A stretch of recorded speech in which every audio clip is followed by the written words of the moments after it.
Wondering what's next in your business or personal life? Welcome to Success to Significance, Life After Breaking Through Glass Ceilings, a podcast dedicated to helping you with all of life's challenges, discoveries, and opportunities. Whether you're seeking a new career, retirement, or simply wanting to make an impact in your community or the world. Join Jen du Plessis and her guests as they explore how to start, what to do when you're in the thick of a change or growth, and how to leave a mark in this world after breaking through your next achievement. You are moments away from the aha you've been seeking. Hey everyone, and welcome back to this week's episode. I'm your host, Jen du Plessis, and if you're not watching the video, you can't see that I am like grinning from ear to ear. It's almost hurting at the excitement I have over our next guest, Mr. Hal Elrod. And I'll tell you what, I have been following Hal for, I can't tell you how many years. We actually happen to be in the same Ignite Advisory speaking group as well. But I have been following and stalking Hal for a long time behind the scenes and pitching his everything behind the scenes to my clients. And without further ado, I just want to say thank you, Hal, so much for taking time out of your, I know, so busy day to just humble me and join me and be able to share with our listeners your story. Well, Jen, you're welcome, and ditto. Thank you for taking the time to have me on, and thank you for sharing my work, The Miracle Morning. That means more to me than you know. So this is really, really, I'm grinning just like you. Okay. So I really appreciate the opportunity to be here. Yeah, we'll both grin. So let me go ahead and read your bio for those people who have not heard about it, just real quick. But we're going to be talking about a lot of things today, some tactical and some mindset. We're going to do a little both. But after surviving multiple near-death experiences and impacting millions of people through his books, Hal is now on a mission to elevate the consciousness of humanity, one person at a time. So he is the author of the international best-selling book, not like some of us who have a best-selling book for 20 minutes on Amazon, which I have. And can officially say I have, but international best-selling, The Miracle Morning, which is translated into 37 languages and sold over 2 million copies. And his newest book, The Miracle Equation, he's doing exactly that as well. And I have to say, Hal, I love that. And I'm going to ask you this question. This is one of the questions I want to ask you is, when you started off, I'm just going to get right into it. Yeah, let's do it. Because I know you speak and you're a runner and you're going to tell us all kinds of fun stuff. And that's how I've met you. But when you wrote The Miracle Morning, did you set up the name so that it could be translated into all the other ones that you've done? Because your books are The Miracle Morning for Real Estate Agents, The Miracle Morning for Millionaires, The Miracle Morning for Mommy. It's like everybody. Yeah. Did you set it up that way? Because had I known that was a way to do it, I probably would have named my book something totally different. No. So that was actually a friend of mine. It was a very organic idea. I had thought of it when The Miracle Morning started taking off. I had thought of maybe I could do a series or something, but a friend of mine, Ryan Snow, who was a realtor for Keller Williams and a sales trainer, he reached out to me and he said, Hal, have you thought about doing The Miracle Morning for salespeople, for doing a series? Yeah. And I said, well, it's crossed my mind, but I'm really focused on the original, getting the original book in the hands of 1 million people at that time. And he said, I think we should do a series. He said, because I've taught The Miracle Morning to all of my agents that I manage, that I've trained. And he said, and every single one of them that's doing The Miracle Morning, their sales have increased, their motivations increased, their health, their happiness. He said, it's been a game changer. He said, and I think we should do a Miracle Morning for salespeople that's specific with affirmations for salespeople and different rituals for salespeople. And I said, I love that idea. You want to co-author it with me? And that's how the series was born. It was very organic. And then after that, I met Honore Corder, who is my kind of partner in the series. And she's managed and helped create all of the books. And the rest is kind of history, as they say. But no, when I first wrote The Miracle Morning, I couldn't see past, one book, getting that book and going down that road. And it's funny he says that because, I can't tell you how many times I've purchased the book and brought it to a training session for realtors, or, shared it with my team and said, look, in order for us to be on the same page when you walk through the door, I need you to subscribe to this. And you can do the 6-minute version or you can do the 1 hour version, but you have to do the version before you walk through the door. So you can stand outside and do it for all I care. Right? Yeah, I love And it. yeah, I think that's just super, super incredible. So I want to kind of go back though. Let's just kind of rewind a little bit and find out, where did this all perpetuate from? And I know that you had one near death experience that perpetuated that. And then there's another experience as well. So if you don't mind sharing with us, about that experience that led you to believe that, life's short, we need to make some Yeah. changes. So share with us Yeah. about that. Yeah.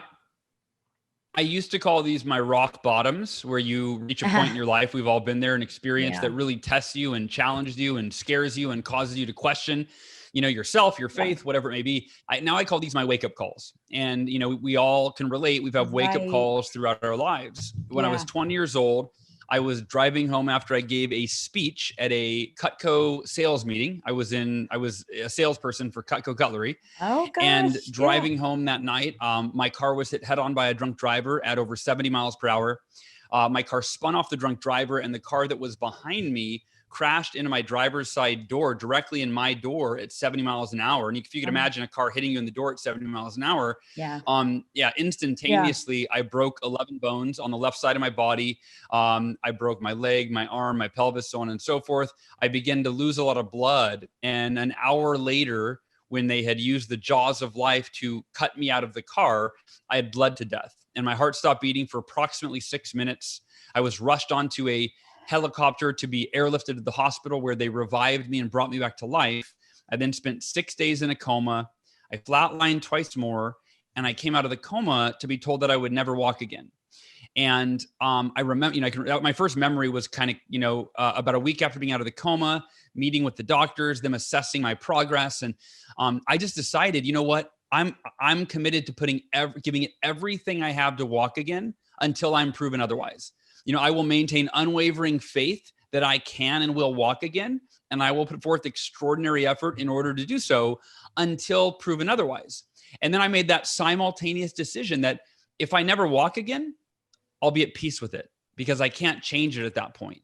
There's no point in feeling sorry for myself. There's no point in being a victim. There's no point in wishing I could walk when I can't walk. So I had this simultaneous mindset where I expect the best case scenario while I simultaneously accept and am at peace with the worst case scenario.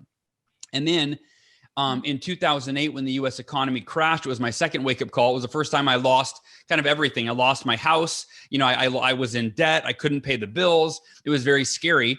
After going from, kind of creating the success to losing it all. And I got really depressed, really scared. And then it was a series of events that led me to this breakthrough that if I want to change my life, I have to change myself first.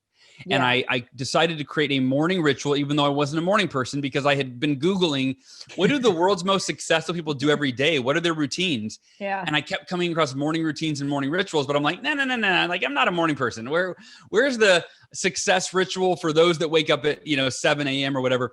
And I finally, after reading enough articles, I was convinced that I've got to create a morning ritual. And I decided I want to create the most effective, extraordinary, proven morning ritual in the history of morning rituals. And that became the Miracle Morning. And it changed my life so quickly. Within 2 months of doing this morning practice, in the middle of 2008, when the economy was crashing, which I've always been, not excited, but I'm optimistic. Like, when the next economic crash comes, which I'd say never more than now, are we kind of like seeing, okay, the ground feels a little unstable, right? Yes, it definitely does. I know from experience that, because I'm not the only one, millions of people have done this, where when you take control of your inner world and you take control of yourself, you're able to dictate how you think, how you feel, what you do, and therefore the results that you create in your life. And as the economy continued to crash, I doubled my income in 2 months. And it was simply by reading books, using affirmations, visualizing, and applying all of these practices that I was doing throughout my workday. And then I saw the results. And so kind of the rest is history, as they say. I started writing this book, The Miracle Morning. It took 3 years. I self-published it. Like, I didn't have a following. I had no idea. Oh yeah, nobody knew who I was, Oh my gosh, yeah. I had no idea that it was going to be as big, as big of a deal as it has been, but I was committed. I made a mission that I will change 1 million lives one morning at a time. and I will do everything in my power to reach 1 million people with this book. And it took 6 years. I tried to do it in 1 year, it took 6 years finally to reach that million person mark, and then now as it's expanded, the new mission, which is this movie coming out, is to elevate the consciousness of humanity one morning and one person at a time. And that's where this whole Miracle Morning, not just the book, but it's become this movement into this global community. And it's not just me anymore. It's millions of people that are really passionate about waking up and elevating their own consciousness, fulfilling their own potential, and then going out and being that impact, that ripple effect to the life of every person that they touch. Yeah. And I definitely, we talked about this in the green room, we can talk about it now, but I share this story. I mean, so you have millions of people sharing your book. It's not just you to millions of people, but I mean, that's how it manifests itself into what's become this, and truly it's a following. It's a following. It's not just, oh, I sold a bunch of books. It is truly a following, and to a certain extent, somewhat of a cult in a good way. I got that the other day. We actually got a guy that emailed and he was upset saying this is a cult. And he kind of went off about it. And I go, I guess I need to look up the definition of a cult. But yeah. We'll find a different way. But I mean, it truly is a following, and it's something that people are following. So I want to kind of backtrack just a little bit, and I want to ask you about death, because I've experienced this as well. And, and I woke up very afraid that I didn't see a light. I didn't see anything. And I'm very spiritual. So tell us about, really, really that experience. Did you ever, on the backside of that, did you have any experiences that kept you from living your true life, that you had these risks and this reservation? Because I imagine there was a period of time that, and maybe not for you, but that you went through, saying, I'm not going to get in a car. I'm afraid of this. Maybe I should be more conservative. Maybe I should reassess, before you actually, the light bulb came on and said, wait a minute, hold on. I need to change things. So walk us through, the pain that happened there too. Did you have, those thoughts, those things? Because I personally did. That's why I'm asking to kind of lighten myself, because I just second guessed everything I did, that wouldn't have happened if I didn't this. And I really blame myself. And I didn't give myself the grace to forgive myself for so long. And then once I did, that became a message for everybody I talked to. Yeah, for me, it was relatively quick. What happened was in the hospital, so I came out of the coma and I'm told I'm not going to walk again. And I had to process that. And it was more, I didn't feel pain as much as I felt just kind of disbelief. Like, how is this? Like, I can't even wrap my head around, because I came out of the coma and all of a sudden, I didn't even know where I was or how I got in the hospital. And I had brain damage. So I didn't remember. I would literally, my parents, my family, my friends would tell me what happened to me. And then I would fall asleep and wake up hours later and I would have forgotten what happened to me. And so it took days for me to actually process and even get this to understand what was going on. And then ultimately I ended up, the doctors called my parents in 1 week after I came out of the coma. So this is 2 weeks after the crash, 1 week after I came out of the coma. I'm just starting to get my bearings and such. And the doctors called my parents in and they said, we're concerned with Hal's mental and emotional well-being. Oh, wow. They said, and at that time, physically it was already, everyone was saying, I'm not going to walk again. But my parents at that point were just kind of like, they just wanted me alive, after they almost lost me. And the doctors said, every time we interact with Hal, he's always smiling and laughing and telling jokes to make us laugh. And they said, frankly, that's not normal. They said, that's not normal for a 20-year-old young man who's being told he's never going to walk again, just to be happy and smiling and laughing. And so they asked my parents if they would come and talk to me to get to the bottom of how I was really feeling, because the doctor said I was deep down, I was probably scared. I might have been sad or depressed, possibly angry that this happened. And they wanted to get me to admit those feelings so that the therapists and the counselor, psychologist, that they could work with me through this. So my dad came in that day and I looked at him and I was watching television. I'm sitting in the just picture, this is 2 weeks after I was found dead, after I broke these bones. My leg is, in a sling, my arm's in a sling, my eye is all sewn up and with a bandage over it. My ear had been almost completely severed. It was sewn on. And And my dad, I look at him, he says, can I talk to you for a second? And I look over and his face is red and his eyes are welled up. And, I turned off the television. I said, Dad, what's wrong? And he said, well, Hal, physically, the doctor said you're stable. Cause I had flatlined twice more in that first week, 3 times total. And he said, but they're concerned with your mental and emotional well-being. I said, okay, what do you mean? And he explained their concerns. And he said, Hal, how are you really feeling? It's okay to be sad and scared and depressed and angry. Those are normal emotions, but you have to admit it. You can't pretend like everything's okay. And I really went inside to consider what my dad was asking me and the doctors, their assessment. And it only took me about 30 seconds, Jen. And I looked at my dad and I smiled and I said, Dad, I thought you knew me better than that. He said, well, what do you mean? I said, remember, I live my life by the 5-minute rule that I learned in my Cutco sales training, believe it or not, which said it's okay to be negative when things go wrong, right? But not for more than 5 minutes. Right. There's no value in dwelling on something that is now in the past that you can't go back in time and change. The only intelligent choice we have is to accept our life exactly as it is, be at peace with it, focus on where we want to go and what's in our control now to move in that direction. And I said, Dad, it's been, by the way, we were literally taught in Cutco to set our timer for 5 minutes when something would happen. And by the way, this was a much milder adversity. These were no sales or canceled orders or deals that fell through. But we were taught to set our timer for 5 minutes and give ourselves 5 minutes to really feel the emotions, bitch, moan, complain, cry, punch a pillow, feel it. Right. But then after 5 minutes, you take a deep breath, you turn the timer off, and we were taught to say these 3 words: can't change it. Yeah. And it's an acknowledgement. I can't change it. I can't go back in time and change it. Yes, it was horrible. Yes, it wasn't fair. Yes, it was blah, blah, blah. But so many of us are suffering over things that happened not just 5 minutes ago, but 5 hours, 5 days, 5 decades ago. Yeah. The memory of something that was unpleasant causes us pain. And here's the big aha. We tend to think that we feel emotional pain based on the thing that we're thinking about. Well, of course I'm upset. Look at what she said or what he did or what I lost or what didn't go my way. Right. Yeah. Right. But the reality is all of our emotional pain is self-created by our resistance to our reality. It's our wishing and wanting that something were different that we can't go back in time and change. So I said, Dad, I can't change that I was in a car accident. I can't change that I broke 11 bones. And I may never walk again. I don't know.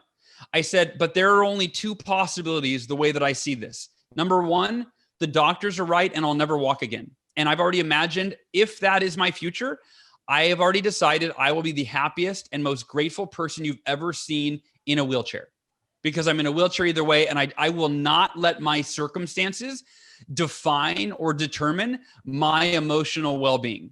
Right. I said, so that's possibility number 1 is I never walk again. And if that's the case, I'm happy, I'm grateful, and I'm in a wheelchair. But the second possibility is I might walk again. I really don't know.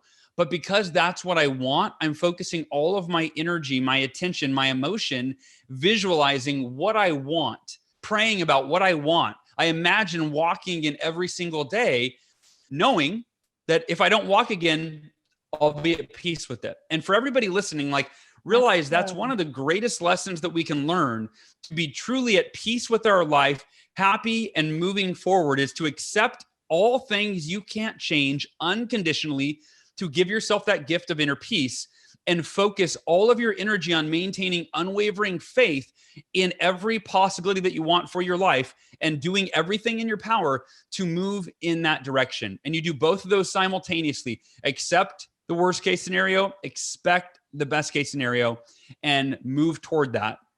And don't dwell on what you cannot change. Yeah, no, it's really powerful. I just had a retreat this weekend with my team, and we talked about this resistance to forgive.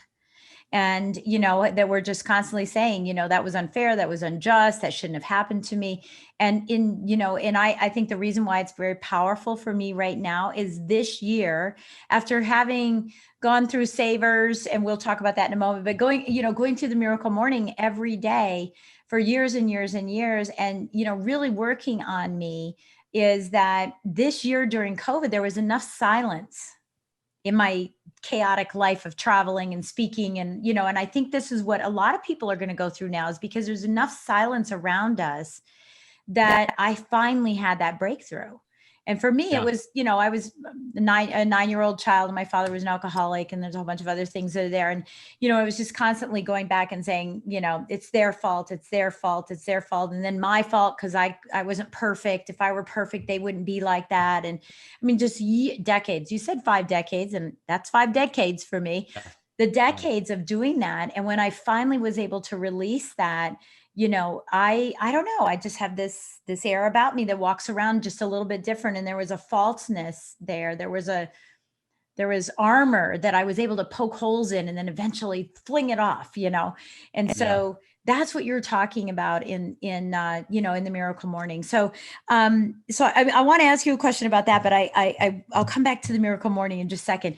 I'm curious to know, of all of the books that you've written, which one touches your heart the most? I mean, you're probably going to say Miracle Morning because it's my first, but seriously, which one kind of is the one that just is like, wow, that was good, and that's going to touch more people than ever before?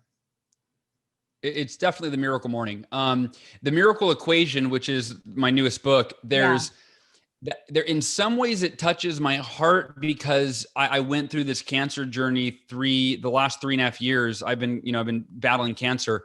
And that book was written out of how did I beat cancer? I'm cancer free, but how did I beat cancer, and what can I share with other people? And while the Miracle Morning was part of that journey, the Miracle Equation was really this unwavering faith and extraordinary effort, these 2 decisions that you make every day that enable you to create what I call tangible, measurable miracles in your life. However, the Miracle Morning is the greatest in terms of impact. I think it's the greatest gift greatest contribution to humanity I've ever made. And so until further notice, my mission in life, is to elevate the consciousness of humanity one morning at a time. And it's by enabling people. And here's why. I was talking to my team about this today. My team, we had a call, it's the movie team, and we're launching this documentary. And we had a call about it today. And the call was, we started out, we wrote down, why is launching this movie and getting the Miracle Morning to as many people as possible, why is that important for you personally? Why is that important, do you feel, for other people? And why is that important for society, for the globe? Right. And so I had 6 people on the call, and everyone shared, and it was so empowering. They all reminded me of how this had changed their life, which is why they're on the team. It's not like I didn't just hire these people. They all kind of came through this Miracle Morning community and came into my life. And when you take time every morning and dedicate that time to getting quiet, to reading your affirmations, to meditating, to focusing on what it is in your life that you want, who you're committed to being, to achieve what you want, to contribute what you want to the world, it gives you this space to raise your awareness, your conscious awareness, as to how every thought that you think, every word that you speak, everything that you do impacts your life, the lives of every person that you touch, the lives of our society and the planet, right? And most of us, if we don't have that practice in the morning, we're not doing that. We wake up and we go in and we eat the same thing we ate yesterday, and we watch the same thing.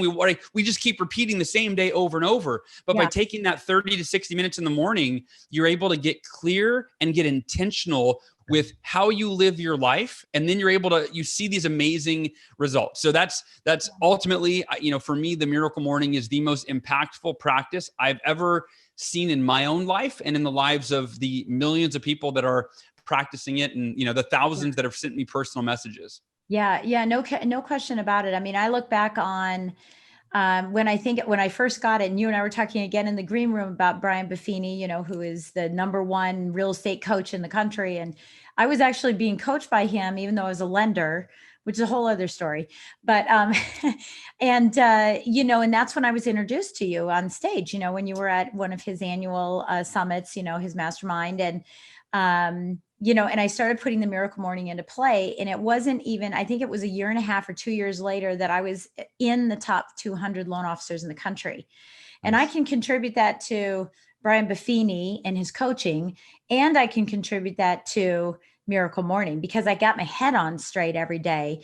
And I do think that, there's a phrase for this, but I'm horrible with that. But there's a phrase for this that says, where you focus is where you go. And it's where your attention goes, energy flows, or something. Yeah, or something. Like that. Yeah, like any iteration of that, in a lot of times, people in sales, entrepreneurs, all of that, the attention is just wherever someone's pulling them the furthest. And they just don't have, I talk about this all the time about slowing down to speed up instead of speeding up to slow down.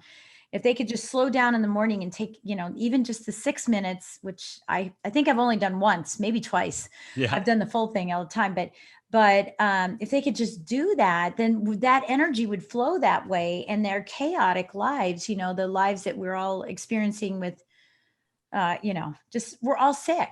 We're all sick. It's just part of it, and so I think that's extremely, extremely powerful. So I want to kind of dive in for people that have not heard of this.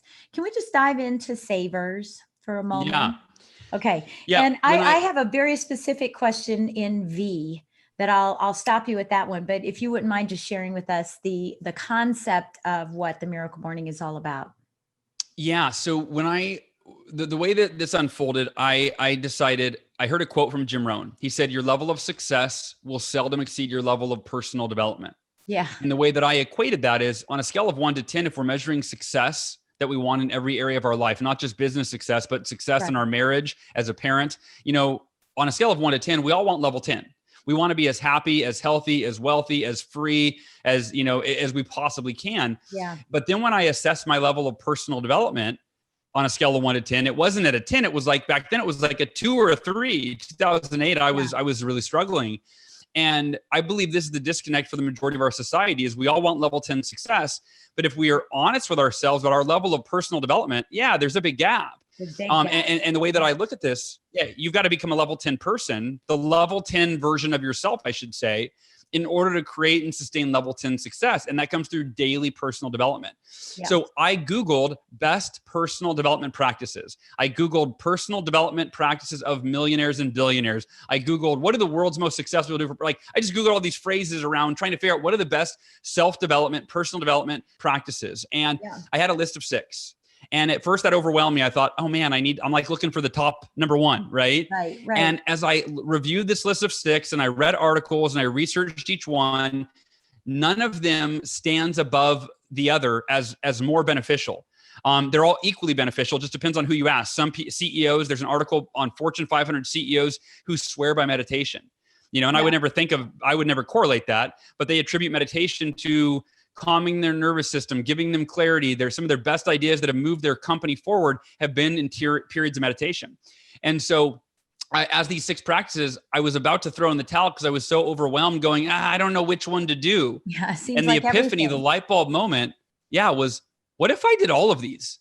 Yeah. What if I woke up tomorrow, I did the 6 most timeless, proven personal development practices in the history of humanity that the world's most successful people in all walks of life have sworn by for centuries? That the ultimate morning ritual, right? Yeah. And I ended up, it wasn't until years later that I was writing the book, and these 6 practices, which by the way, initially were meditation, affirmations, visualization, exercise, reading, and journaling. And I was writing the book and I was frustrated. I went to my wife, I said, sweetheart, I can picture this in the hall between my office and our bedroom, cross paths. And it was like this defining moment. And I go, sweetheart, I don't know what to do. I've got these 6 practices that I want to teach, but I didn't invent any of them. And there's no way to really connect them in a cohesive way. They're just 6 random practices. And she goes, why don't you get a thesaurus and see if you can swap any of the words for similar words? Yeah. And make it into an acronym that people could remember. And I kissed her on the face and I said, brilliant, let's try this. And so meditation became silence. Yeah. And journaling became scribing. And now you've got savers. Yeah. Silence, affirmations, visualization, exercise, reading, and scribing. Yeah. And I love the acronym because as I describe in the book, these are the lifesavers. These are the 6 practices that if you do these every day, that will save you on missing out on the life that you want to live, that you deserve to live. And any one of these will change your life. But when you do all 6 of them, you do see miracles. I mean, the change happens so fast, you can't believe it. And it happened first for me But then I taught it to my coaching clients. It happened for them. And that's when I went, well, wait a minute. If this works for me and it works for my coaching clients, and most of us weren't morning people, including me, I thought this could work for anybody. And so silence is your 5 or 10 minutes of meditation every morning. You can use an app. You can sit in silence. You can go to YouTube and find a free meditation video, right? There's a lot of different forms of meditation, but the benefits of lowering your stress, calming your nervous system. And for me, my best ideas are while I'm meditating. So I have my journal right there because I always have to pause a meditation timer and then I have to write down an idea to come revisit later. Yeah, right. Yeah. The A in affirmations, I won't give any like hardcore training on these, but I will on a couple of them. So I'll do affirmations and visualization. With actually, real quick. Okay. Silence. My favorite form of meditation is something that I came up with called emotional optimization meditation, where instead of just quieting your mind and following your breath, you actually begin your meditation by asking, which emotional state or states do I need to be in today? Do I need access to today? On any given day, it'd be like happiness or gratitude. But on certain days, if I have an important meeting coming up where I need confidence or poise, if I have a lot of stuff I need to get done and I need clarity and focus, those are the states that I'll access in the morning. I'll ask myself, which state do I need to access?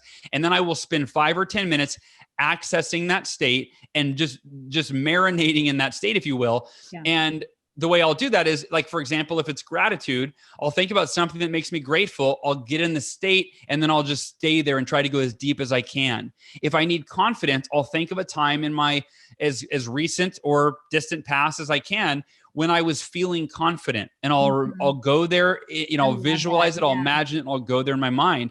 And what that does is you're conditioning those states so that you can ultimately easily go there every day at will, because you're conditioning it in the morning. It's kind of like your, exercise for your mind, body, and spirit. The A in affirmations, or in Sabers, is for affirmations. And this is an important one. Most people, I think affirmations are very misunderstood because they've been taught in this kind of goofy way where it's like, just tell yourself something that you want to be true until you believe it, right? I am wealthy. Yeah, I am healthy. I am thin. If you're overweight, like, it doesn't, lying to yourself is never the optimum strategy. So I teach 3 steps for affirmations. Number 1, don't affirm what you want or affirm something that's not true. Affirm what you're committed to. I am committed to blank. Yes. Number 2, affirm why it's deeply meaningful to you. Why is that a must? Why are you fully committed? Why is that crucial? And number 3, affirm which specific actions you'll take and when.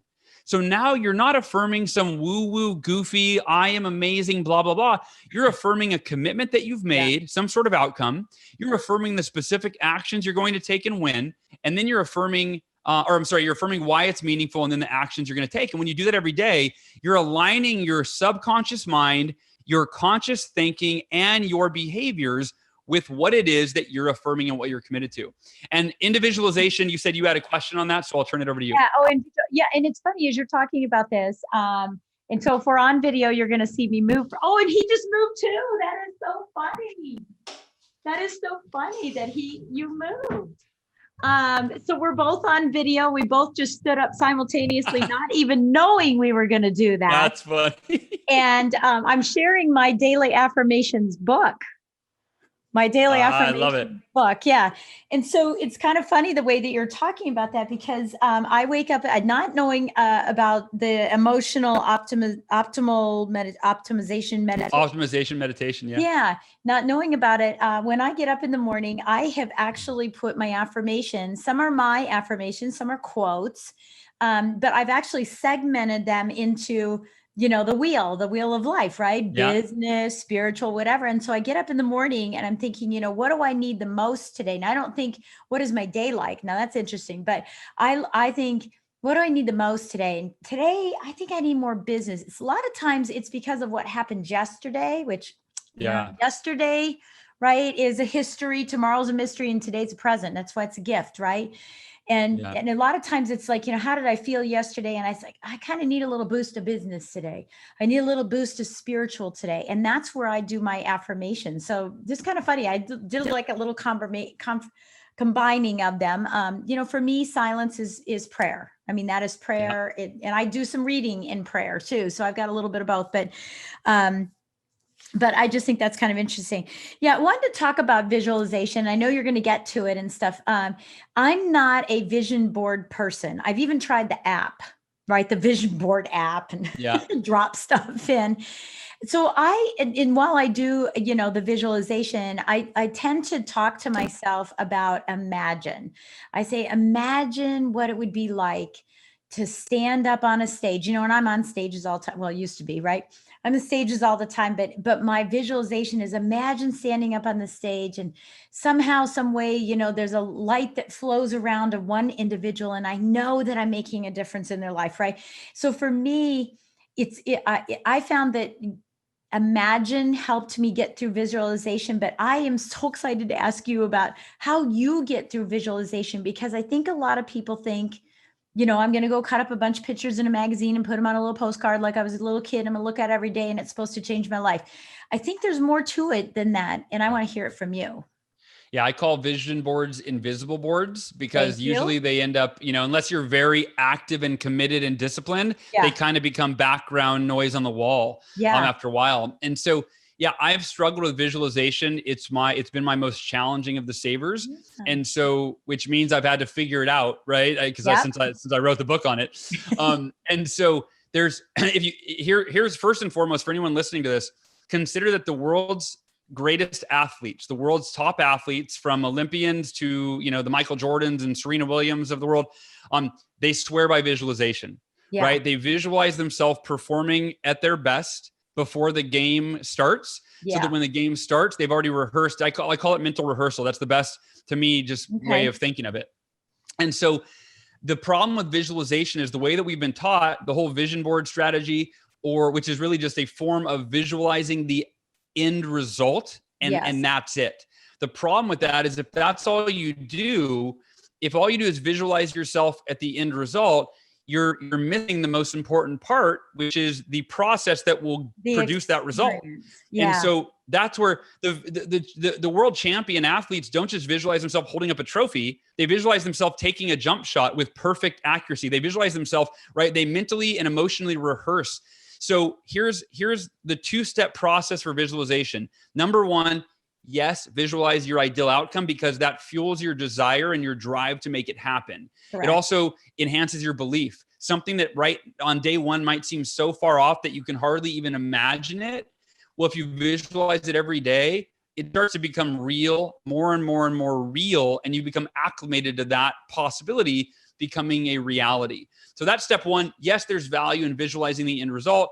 Step two, though, and the most important step, is bring it to today. Ask yourself, what do I need to do today to ensure that I'm moving in the direction of that outcome, that result? And then visualize yourself like a movie. See yourself performing, whether it's making sales calls or going on a run or engaging with your kids, whatever it is. See yourself doing that in a peak emotional state, and then feel those feelings. So here's a real-time example. When I was training, I trained to run a 52-mile ultra marathon because I hated running, and I had never run more than a mile, which was in high school. When you had to. I hated running. So that was why I thought I really want to challenge myself and get so far out of my comfort zone that I'd have to become a different version, like a better version of myself to pull this off. So I hated running. So, in fact, I still hate running. Once I finished the marathon, I'm like, I'm done. And I really haven't run since. Never do this again.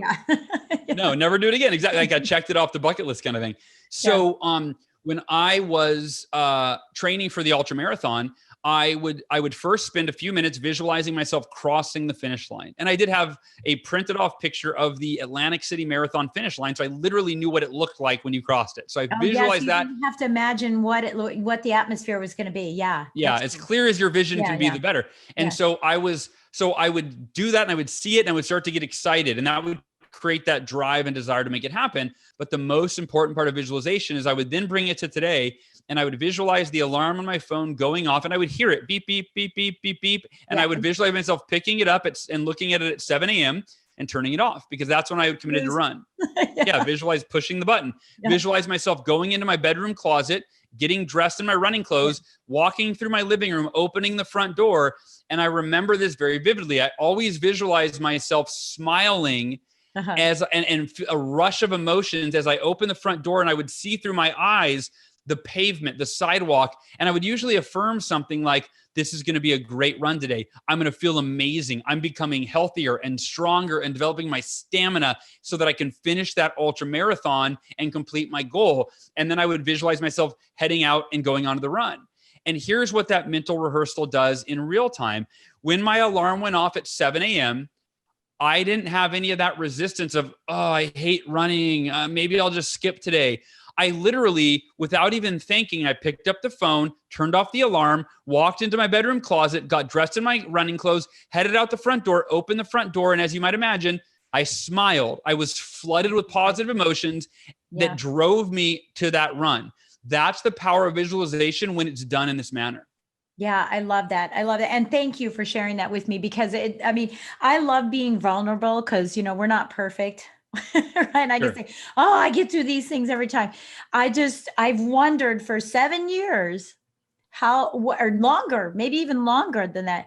I've wondered, am I doing this part right? And so it's just, I'm so grateful that I have the opportunity to ask you directly. Yeah, absolutely. Okay. So let's move on to exercise. Oh boy.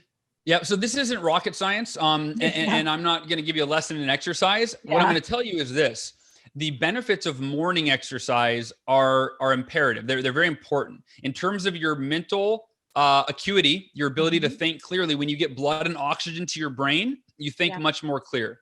And also energetically, the benefits of, in fact, in the Miracle Morning movie, we interviewed Robin Sharma. And Robin Sharma, if you don't know who he is, he's written dozens of leadership books, one of the best-selling authors in the world. And he said the benefits of morning exercise have been scientifically proven to last as long as 13 hours after the exercise takes place. Wow, yeah. So all I'm doing here is saying, don't wait until the afternoon to exercise. I'm not saying you need to go to the gym in the morning or go for an hour long, 30 minutes. All you need is 5 to 10 minutes of getting your heart rate up. My morning exercise is I go for a bike ride around the neighborhood. Now I realize it's gotten cold as of very recently here in Austin, Texas. Yeah. But so for me, I would do some stretching, and then I would do some jumping jacks. And even if you do a minute of jumping jacks in the morning, even if you do, like you mentioned, the 6-minute Miracle Morning, do 1 minute of jumping jacks and you will be at a different level. I mean, you'll be awake, you'll be attentive, you'll feel energized, your breath will be flowing, blood and oxygen to the brain. So you've got to exercise even for a few minutes in the morning. The R in Savers is for reading. Yep. And, I believe we're all one book away from learning something we need to learn to transform any area of our life. You want to improve your marriage? There's a book for that. You want to be happier, healthier, wealthier, want to be a morning person, right? There's a book for that. And so reading, and here's a little math for all of us. If you read just 10 pages every morning, that's 3,650 pages a year. That's the equivalent of 18 200-page self-help books. Yeah. Let's say you did half of that, just 5 pages a day. That's still 9. That's almost a book a month. Yeah. You're going to separate yourself from the majority of society, since only 1%, less than 1% consistently read self-help books in our society, right? You want to separate yourself, and you're not separating yourself. Hopefully all of us start reading, right? But you want to separate yourself from where you were or where the average person is. Or your competition, or it's gaining that knowledge that you can use to improve your life. And the final S is for scribing, which is a fancy word for journaling, but writing down what you're grateful for in the morning, writing down your highest 1, 2, 3 at the most priorities for the day of that long, 10 item to-do list, right? Get really clear. What are the items that are going to make a difference? For me, that's my main journaling that I do, is the top 3 things I'm grateful for the day, and the top 3 specific measurable actions I'm committed to taking that will make the biggest impact in my personal and professional life. Those are the savers. Yeah. Any one of them will change your life, but all 6 of them done in 30 to 60 minutes every morning, or as little as 6 minutes if you're busy, doing 1 minute each. But that is the Miracle Morning. And that's what has enabled, now millions of people. It still blows my mind to think that, but, to transform any area of your life that you apply the savers to. Yeah, I love that. And, one of the things I'm so grateful for, as I was reading Miracle Morning the first time, and by the way, I've read it 1,000 times. And by the way, I try to find my book so I can show you that I have it.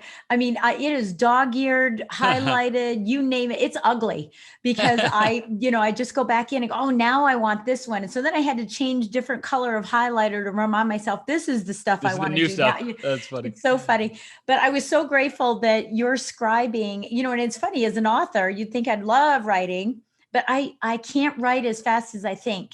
Yeah. So I get really frustrated, and I was so happy when it was like, just do the bullet thing. And of course I'm a high ID, right? So I just went, blah, blah, blah, blah, blah.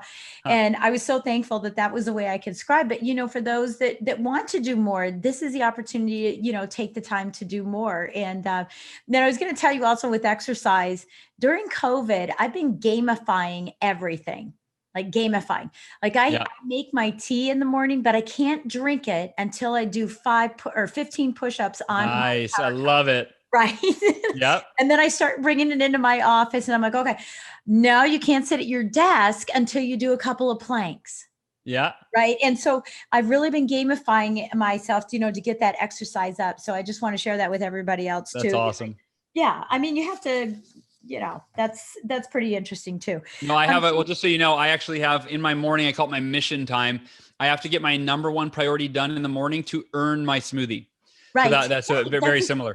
That's the exact thing. Yep. Well, that would be a good book too. We got to figure out something like that. Yeah. But yeah, I mean, that's what I'm doing, is gamifying it and saying, you don't get that tea until you do those push-ups. And especially at my age now, because I'm getting older, I got to do that. I have to do those two things. But so I want to just ask you, as we kind of, finish up our time together, and I'm so grateful that you're spending so much time with us. But, in the miracle equation, I read a little bit about it when I purchased it before I get it, but you were saying that we're just 2 decisions away from having everything we want. So what are those decisions? Can you share a little bit about what we're going to find in the book? Yeah. And I touched on these a little bit earlier. Yes, in the equation. The miracle equation, what's interesting about this, I think that people that have read the Miracle Morning and then they saw the miracle equation came out, or if they followed my work, they would probably, think, oh, well, he's really milking this miracle concept, And the irony is, the miracle equation is something I named it the miracle equation and started practicing it roughly 7 years before the Miracle Morning was even an idea. Oh, wow. But it was I never thought it would be a book. Right. And then I mentioned when I was diagnosed with cancer 3 years ago, I was given a 30% chance of surviving. It was a very rare, very aggressive form of cancer. I was 37 years old. My daughter's 7. My son was 4. So that was the scariest time in my life. Of course, being told you have a 70% chance of dying and leaving your kids without a dad. And, on the day I was diagnosed, when I was, you're racking your brain, how am I going to beat this? What do I do? How do I separate myself from, if statistically I don't have good odds, how do I transcend those odds? Yeah. And there's this thing called the miracle equation that I started practicing when I was in sales to break company records. And it was, I would use this formula to try to accomplish things that no one in the history of our company had ever accomplished before. And that's why I called it the miracle equation. Because I figured if you ever did something never done before, that's a miracle, right? It feels like a miracle. Yeah, absolutely. So I immediately remembered, the way I've defied the odds in the past was using the miracle equation. That's the only tool that I'm aware of that I can pull out and use to beat this cancer. And so, and the 2 decisions are, if you study the world's most successful people in all walks of life, you will find that these are the 2 decisions that they make over and over and over and over again. It's basically a way of living, is that you wake up every day, and these are the 2 decisions that the world's most accomplished, fulfilled, people in all walks of life, these are the 2 that they make. Number 1, unwavering faith. Yeah. You have to maintain unwavering faith that you can overcome anything, that you can accomplish anything. And the faith is in yourself. It's in yourself. It's also it can be both in yourself and in a higher power. It can be in God or the universe or, higher consciousness, whatever you want to call it, right? That thing that's bigger than all of us. That source of energy we can all tap into.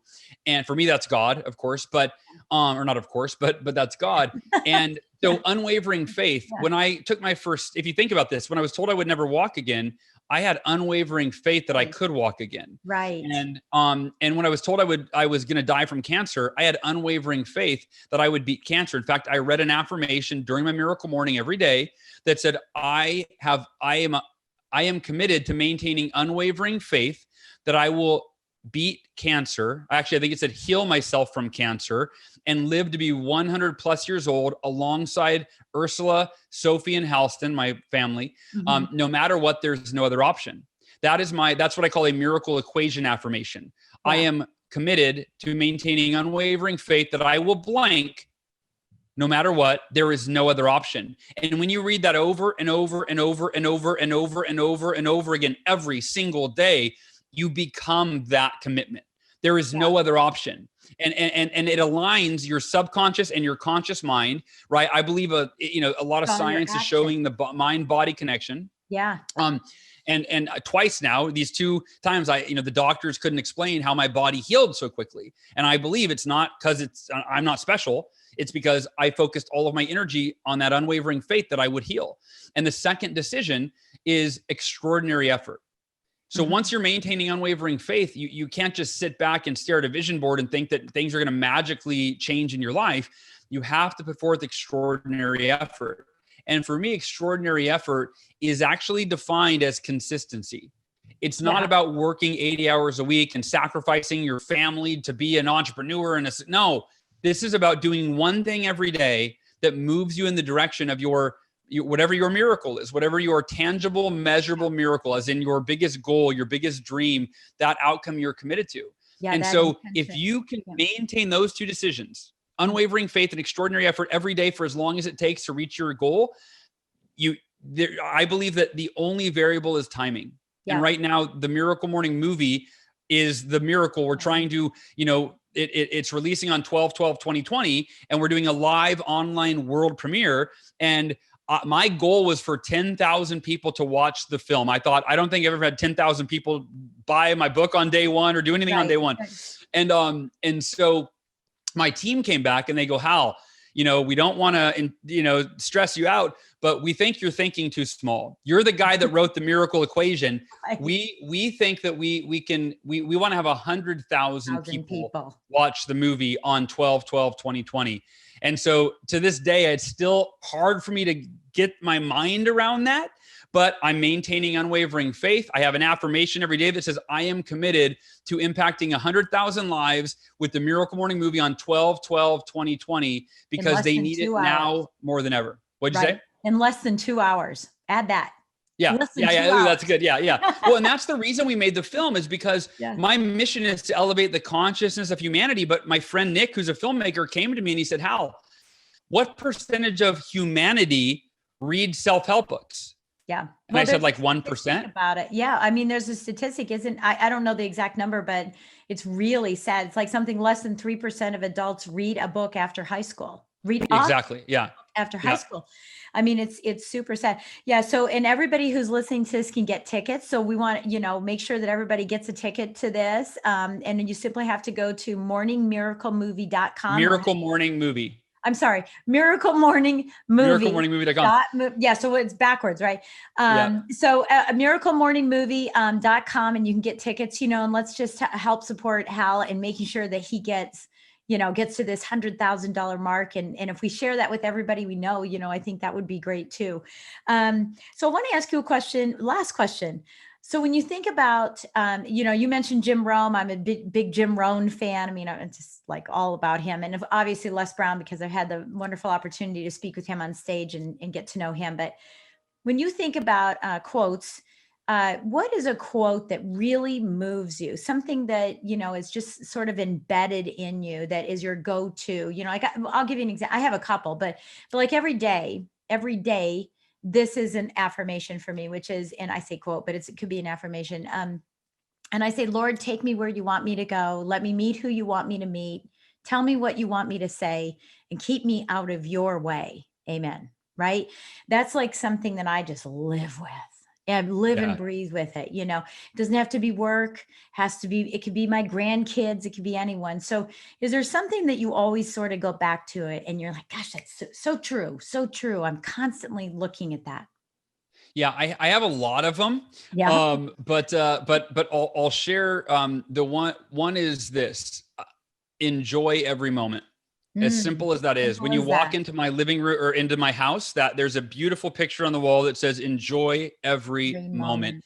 And I really want you to think, if you're listening to this, realize that everything that we do in life is we're looking for joy and we're looking for love. We're looking to experience, right? What you could use different synonyms, but we'll say we're experience that feeling of joy. Yeah. And think about, most of us have these rules where we only allow ourselves to feel joy if things go as according to plan. Yeah. And for me, every day, part of my miracle morning, part of my emotional optimization meditation is that state of joy. That's my default every day, is to experience joy no matter what's going on around me. Because ultimately, joy is dependent on what's going on inside of you. And there are people that have problems that are much worse than ours that are happier, right? People that have figured out, oh, my outer world needn't determine my inner world, right? Yeah. My circumstances will not define how I feel inside. And so that's it, is every day I just try to take a deep breath and smile and enjoy every moment. Makes me want to just take a deep breath, which I just did. I mean, every time I take a deep breath. Okay. So Hal, obviously everybody can find you on your website. I'll have the links there. Just remind everyone about, the Miracle Morning movie, and making sure that everybody gets a ticket there, and certainly get the book. Get the book. You can get it on Amazon. It's available there. So go up and get the book and make the change. So what are your parting thoughts that you want to leave with everyone today? Yeah, wherever you are in your life right now, just always remember that it's temporary, and you can embrace the perspective that it's actually exactly where you need to be to learn what you need to learn in order to become the person that you need to be to create what you want for your life. Yeah. And so often we wish we were further along. We wish we weren't going through what we're going through, but it kind of goes back to the enjoy every moment. It's like, look, you are where you are, and you accept life exactly as it is, to give yourself that gift of inner peace. And then when you are in that state of inner peace, then you can actually choose to enjoy every moment. And from that place of joy, you can wake up every day, dedicate time to becoming the best version of yourself, and then going out throughout your day and implementing, executing, acting on that version of who you're becoming. And as you do that, you're both optimizing your inner world while you're optimizing your outer world, and both the inner and the outer start to mirror and reflect each other. And to me, that's living life in alignment, and that's how it's supposed to be lived. Yeah, absolutely. And that's how you become significant, right? Because you're giving to the world the gifts that you have. That's exactly, how it is. I absolutely love that. Well, Hal, I want to say thank you again. It is such an honor to have you here and to spend time with you. I mean, I'm just all giddy. I'm trying to be a professional interviewer here. You did great, Jen. Super professional. But I just want to say thank you so much for sharing this with my audience and the people that are listening to me, because you're just bringing so much value to them through me. And I appreciate that so much. And just want to wish you the best. And I hope that your cancer, I don't want to dig into that, but I hope that you do well. I hope it doesn't come back. And I hope that, you live to be 101. I'll be gone, but you 101, I'm much older than you, but you live to be 101 and have your family with you. And I wish you all the best. All the best. Thank you, Jen. That means a lot. I really appreciate you. Thank you. So everybody, thank you so much for listening and taking time out of your day to share it with us. And I hope that you have left with another aha moment, another something that changes your life and moves the needle forward in your life, in your business, whatever you're looking to do. And I thank you again for listening, and we'll catch you next time on this podcast. You've been listening to Success to Significance with Jen du Plessis, the #1 podcast for people wanting to give more value and make an impact. Loved this episode? Be sure to subscribe right now at www.jenduplessis.com/S2S for more stories, strategies, and thoughts to help you gain significance and success. And if you like what we're doing, don't forget to give us a rating and review so we can continue to bring you the best content possible. Join us next week for another breakthrough episode. Thank you for listening.